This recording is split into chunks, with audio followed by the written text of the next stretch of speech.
So the first album is the newest and debut album from rapper Central C called Can't Rush Greatness, released in 2025.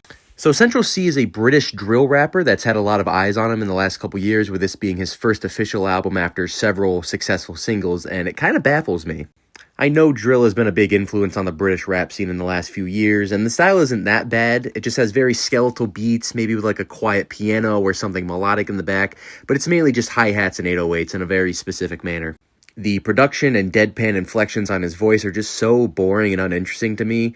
Doesn't really switch up his flow, and also I found out he reuses some of his bars from other songs on this project. Surprisingly, though, it wasn't too terrible at the gym. I feel like if it's on in the background and you're doing something else to it, it's not too bad. However, that's not really the best praise I can give it, though, saying, oh, it's only good if it's on in the background and you're not focusing on it. I feel like art should be able to be the focus point of someone and to be really able to hold your attention. I feel like his bars weren't too bad on this. Some were kind of funny and clever, but not really album-saving to me.